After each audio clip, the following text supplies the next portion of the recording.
Nah, ini gue mungkin pertanyaan sedikit ya, kan kemarin gue ada dengar beberapa kasus yang di pasar modal ini orang di-hack ya, kita nggak usah Heeh, ngomong lah sekuritasnya apa. heeh, Itu menurut lu kenapa mungkin bisa terjadi mhm, sebagai pengamat di pasar, mhm, dan kenapa misalnya let's say bursa itu nggak bisa reverse transaksi? Kalau setahu gue mhm, mekanisme bursa itu harusnya bisa reverse transaksi. mhm. Itu menurut lu kenapa?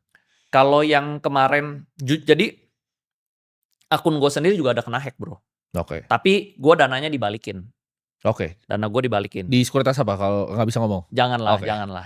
Jadi gue juga kena hack, itu ratusan juta dibalikin tapi dananya. Canggih sekali kan mereka hacker, jadi pakai malware kan Canggih. mereka? Jadi gue bingung ya, apa itu waktu itu libur panjang, Bro. Waktu itu libur kalau nggak salah Sabtu, Minggu, Senin. Ya, Atau Kamis, Jumat, Sabtu, Minggu, Senin gitu. Liburnya panjang lah, libur panjang ya.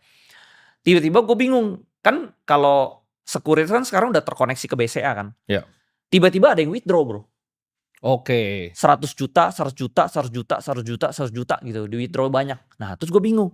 Ini apa nih? Nah gue hari Senin gue tanya. Nah gue tanya sekuritas tapi dananya udah langsung dibalikin lagi. oke, oke. Nah tapi turns out ternyata yang gue pelajarin ini harusnya tuh dari akun RDN. Kan namanya misalnya Andri Hakim cuma bisa Ya, withdraw ke Andri Hakim kan.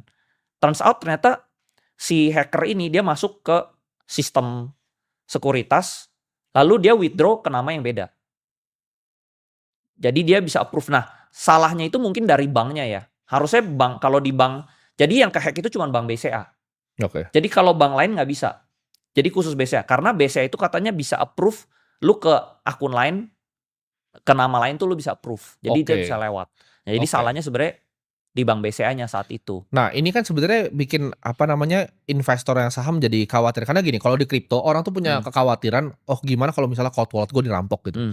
Ternyata kalau di saham itu bahkan sekuritas pun sekarang bisa ibaratnya bisa Bisa, jebol gitu. bisa jebol. Nah, dan yang jebol ini Bro, yang udah kehack Ya, ini duitnya dibawa lari ke eh, kripto. oke. Jadi kemarin gua ada lihat, beberapa kasus yang menarik sekali di mana kan awalnya kan mereka ganti seperti itu kan, tapi Hmm. kayaknya dari banknya mereka tutup tuh celahnya. Yes, betul. Celahnya ditutup jadi mereka pakai cara lain ketika mereka dapat akses akunnya, Hmm, ini mereka bikin akun pakai nama-nama ya KTP bodong yang hmm. kayak Yes, orang-orang judul betul, betul. begitu, lalu mereka beli saham yang small